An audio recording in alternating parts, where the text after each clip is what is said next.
kritik dan esai. Di video kali ini kita akan membahas tentang A. Pengertian, ciri-ciri, dan jenis. Lalu B. Perbandingan kritik dengan esai. Lalu C. Penyusunan dengan memperhatikan aspek dan pandangan penulis. D. Analisa sistematika dan kebahasaan pada kritik sastra dan esai. Dan yang terakhir E. Pengonstruksian dengan memperhatikan sistematika dan kebahasaan. Untuk memahami materi ini lebih dalam, silakan menonton video presentasi kami. Selamat menyaksikan. Yang pertama itu ada pengertian kritik dan esai. Pengertian kritik dan esai itu dalam Kamus Besar Bahasa Indonesia, kritik sastra adalah pertimbangan baik buruk terhadap hasil karya sastra tersebut. Lalu melalui karya sastra tersebut, penulis dapat mengkritik cerpen, novel, dan lain-lain. Lalu penulis dapat menyatakan pertimbangan baik dan buruknya kritik tersebut. Lalu yang kedua itu ada ciri-ciri kritik dan ciri-ciri esai. Yang kritik itu ciri-cirinya adalah memberikan tanggapan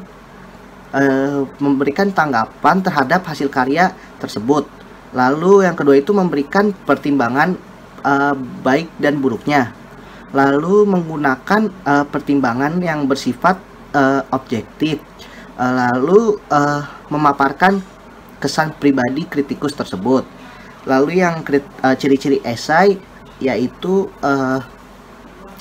satu, berbentuk prosa. Yang kedua itu singkat.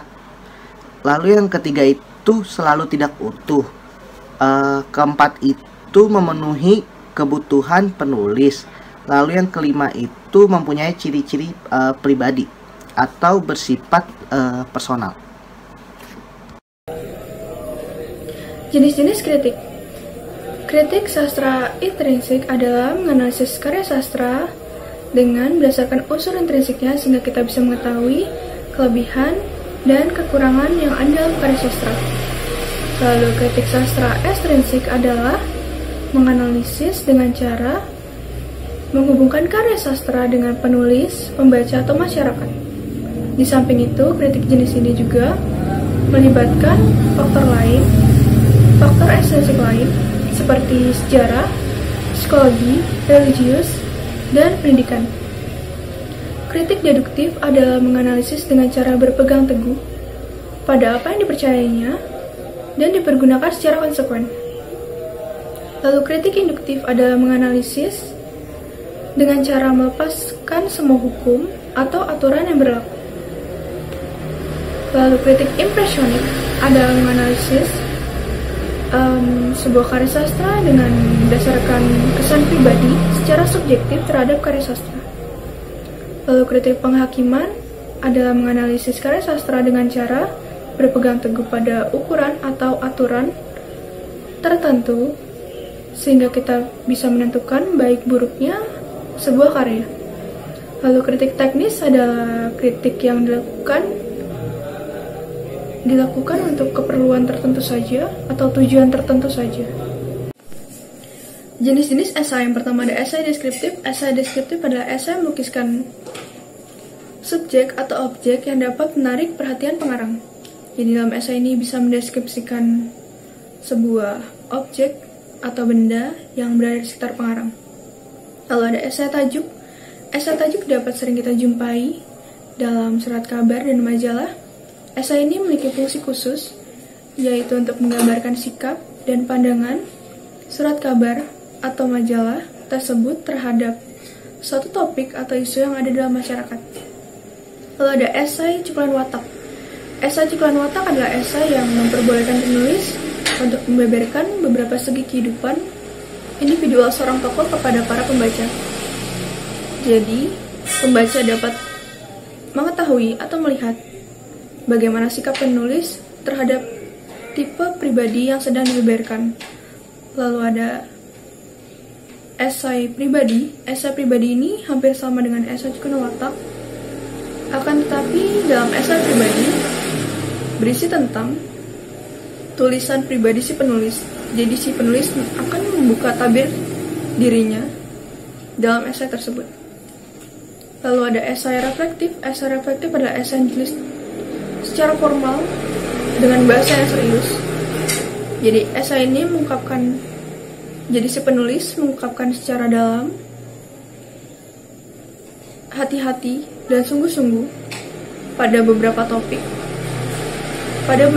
penting yang berkaitan dengan hidup, misalnya kematian, politik, pendidikan, dan hakikat manusiawi. Lalu ada esai kritik. Esai kritik adalah tulisan tentang pemusatan diri penulis terhadap karya seni, misalnya lukisan, pahat, patung, teater, dan kesastraan. Jadi dalam esai ini tujuannya itu untuk membangkitkan kesadaran pembaca terhadap pikiran atau perasaan penulis terhadap karya seni. Saya akan menjelaskan perbandingan antara kritik dan esai. Yang pertama adalah mengidentifikasikan unsur pendukung antara kritik dan esai. Yang pertama, unsur pendukung dibagi menjadi 3. Yang pertama adalah sinopsis. Sinopsis menurut KBBI adalah ikhtisar karangan yang diterbitkan bersama-sama dengan karangan asli yang menjadi dasar sinopsis tersebut. Lalu yang kedua adalah logis. Alasan yang dibuat harus masuk akal dan sesuai dengan logika. Lalu yang ketiga adalah teori. Teori yang disajikan harus berhubungan dengan objek. Lalu untuk unsur pendukung dalam esai berupa fakta, bukan merupakan sebuah rancangan yang dibuat-buat. Lalu melihat hal tersebut, kita bisa membandingkan kritik dengan esai berdasarkan pengetahuan dan sudut pandang. Oleh pelajaran sebelumnya, sekarang kita bisa membandingkan perbedaan antara kritik dan juga esai. Berdasarkan pengetahuan. Bagian 1, kritik. Objek kajian berupa karya, contohnya seni musik, seni lukis, tari, puisi, dan lain-lainnya. Lalu untuk esai, objek kajian dapat berupa karya maupun fenomena. Lalu perbedaan bagian 2, untuk kritik terdapat deskripsi karya, misalnya karya berwujud deskripsi, yaitu sinopsis. Untuk esai, tidak ada deskripsi karya.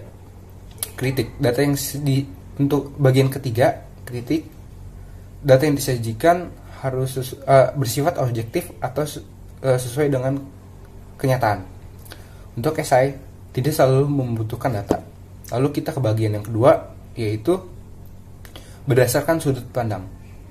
Untuk kritik, penilaian terhadap karya dilakukan secara objektif dengan alasan dan tujuan yang jelas. Lalu untuk esai, kajian dilakukan secara subjektif berdasarkan penulis. Kita ke bagian kedua, yaitu kritik, penilaian sering menggunakan kajian teori. Lalu untuk esai, jarang atau tidak pernah mencantumkan kajian teori. Lalu kita ke perbedaan yang ketiga. Untuk kritik, pembahasan terhadap karya terhadap karya secara utuh dan menyeluruh. Sedangkan untuk esai, pembahasannya pada aspek yang menarik bagi penulisnya, tetapi dilakukan secara menyeluruh. Penyusunan kritik dan esai dengan memperhatikan aspek pengetahuan dan pandangan penulis. 1. Menyusun pernyataan kritik terhadap karya sastra. Dalam mengidentifikasi unsur pendukung kritik dan esai, perlu diperhatikan langkah-langkah sistematis dan operasional. Dalam identifikasi unsur pendukung kritik dan esai ini, ada beberapa tahap. Tahap pertama itu adalah tahap deskripsi. Dalam tahap deskripsi, data perlu dipaparkan apa adanya atau sesuai dengan informasi yang sebenarnya, seperti mengklasifikasikan data sesuai dengan novel, cerpen, atau karya sastra lain, menurut urutan ceritanya, dan mendeskripsikan nama tokoh utama, serta tokoh-tokoh bawahan sesuai dengan ciri fisik dan ciri psikisnya. Ciri fisik itu dapat terlihat dari penampilan luar tokoh tersebut, sementara ciri psikisnya dapat dilihat dari sifat dari tokoh tersebut.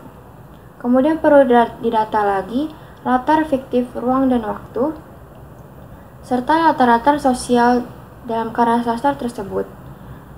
Dan yang perlu dideskripsikan lagi itu juga adalah alur setiap bab atau setiap episode. Langkah ini diperlukan agar pembaca bisa memahami dengan detail dan jelas karya sastra yang akan dibahas. Kemudian yang kedua itu tahapnya adalah tahap penafsiran. Tahap penafsiran adalah tahap penerangan atau penjelasan suatu karya sastra. Jadi dalam tahap ini kita perlu menangkap makna tidak hanya menurut apa adanya atau makna tersuratnya saja, tetapi kita juga harus menangkap makna tersirat atau makna tersembunyi dari karya sastra tersebut. Tentunya mengungkapkan makna ini harus menggunakan kelogisan atau hal yang masuk akal sesuai dengan pendapat kita sendiri. Kemudian tahap yang ketiga itu adalah tahap analisis. Tahap analisis merupakan tahap kritik sastra yang sudah menguraikan data. Jadi dalam tahap ini maknanya sudah dicari dan langkah selanjutnya adalah membandingkan karya sastra tersebut dengan karya sastra lainnya, dengan sejarah atau dengan peristiwa-peristiwa yang terjadi di masyarakat. Kemudian langkah keempat atau yang terakhir adalah evaluasi. Evaluasi itu dapat dilakukan dengan menilai suatu karya sastra, baik atau buruknya, bobot, unik, menarik karya sastra tersebut. Kemudian selain pujian, kita juga bisa memberikan tanggapan berupa jelek atau tidak bermutu. Suatu kritik sastra dapat dikatakan mencapai kesempurnaan setelah mencapai tahap evaluasi atau penilaian akhir. 2. Menyusun pernyataan esai terhadap suatu objek atau permasalahan. Esai sendiri berbeda dari kritik sastra. Kritik sastra lebih menekankan kepada kelemahan atau kelebihan suatu karya sastra, sementara esai merupakan tanggapan dari suatu penulis mengenai permasalahan atau fenomena yang terjadi sesuai dengan sudut pandangnya sendiri yang menurutnya menarik untuk dibahas. Sebelum menyusun suatu paragraf esai, kita harus bisa menyusun kerangka paragraf esai. Untuk menyusun paragraf esai diperlukan langkah-langkah sebagai berikut. Yang pertama itu menentukan judul. Judul harus menarik dan sesuai dengan tema yang akan dibahas. Kedua, menentukan topik yang akan dibicarakan. Yang ketiga, menetapkan tujuan. Tujuan ini penting untuk dibuat agar penulisan esai lebih terarah dan lebih bermakna. Yang keempat adalah menentukan jenis esai yang akan dibahas. Yang kelima adalah membuat kerangka paragraf. Yang keenam adalah membuat paragraf pembuka. Dalam paragraf pembuka ini ada topik atau gagasan utama. Gagasan utama penting sebagai penentu dalam ide-ide penjelas yang akan dikembangkan selanjutnya di paragraf tersebut. Dalam paragraf pembuka ini ada dua penalaran yang bisa digunakan, yaitu penalaran deduktif dan induktif.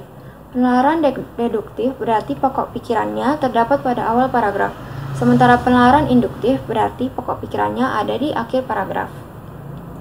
Kemudian langkah selanjutnya adalah membuat paragraf pengembang. Dalam paragraf pengembang ini harus ditegaskan lagi isi pesan yang akan disampaikan kepada pembaca. Kemudian langkah terakhir adalah membuat penutup atau paragraf penutup. Paragraf penutup ini berisi simpulan atas esai yang telah ditulis sebelumnya. Kritik sastra dan esai memiliki beberapa perbedaan. Kritik sastra itu sifatnya lebih objektif, sistematis, dan susunannya lebih panjang. Sementara esai sifatnya lebih subjektif dan lebih pendek karena sifatnya hanya menerangkan saja. Dan cenderung sistematikanya itu tidak teratur. Ini saya akan membandingkan sistematika kritik sastra dan esai. Nah, teks kritik ini termasuk dalam genre yang sama dengan teks eksposisi. Jadi bisa dibilang teks eksposisi sama dengan teks kritik. Karena sama, maka strukturnya juga sama.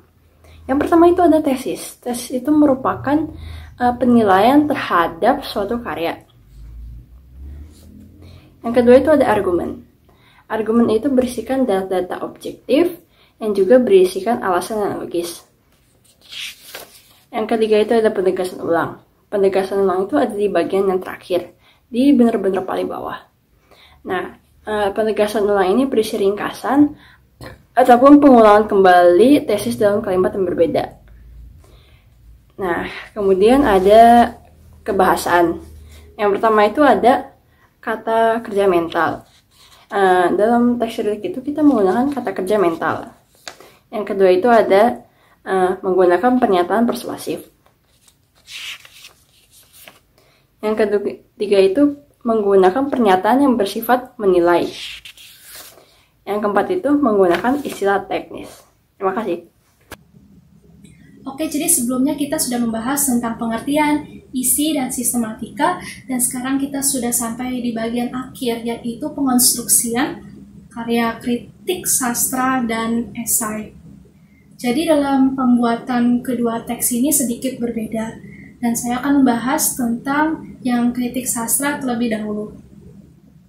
Oke, dalam pembuatan kritik karya sastra, langkah pertama yang harus dilakukan adalah pilihlah karya sastra yang akan Anda kritik.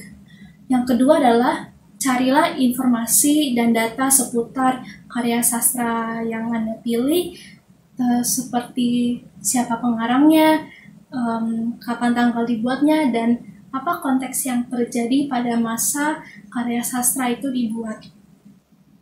Yang ketiga adalah cermatilah bagian-bagian dari karya sastra tersebut. Yang keempat adalah susunlah kerangka teks kritik karya sastra yang sesuai dengan struktur yang baik dan benar, yaitu diawali dengan tesis, lalu ada argumen, dan diakhiri dengan penegasan ulang. Dan langkah yang terakhir, yaitu langkah kelima, adalah susunlah teks itu menjadi teks yang padu sesuai dengan konstruksi yang sudah kita buat tadi. Oke, jadi sekarang adalah pengonstruksian teks esai. Jadi dalam kritik karya sastra itu, hal yang lebih disoroti adalah karya sastra itu sendiri. Sedangkan dalam pembuatan esai, aspek yang ditekankan adalah tentang fenomena yang dibahas. Maka langkah-langkah dalam pembuatan esai adalah yang pertama, pilihlah fenomena aktual mengenai kesastraan. Yang kedua adalah mencari informasi dan data akurat mengenai fenomena aktual tersebut. Yang ketiga adalah pilihlah sudut pandang yang menurut Anda itu menarik untuk dibahas. Yang keempat, susunlah kerangka teks sesuai dengan struktur yang baik dan benar. Dan yang terakhir adalah menyusun teks itu sesuai dengan kerangka yang sudah kita buat sebelumnya. Sekian presentasi dari kami. Terima kasih.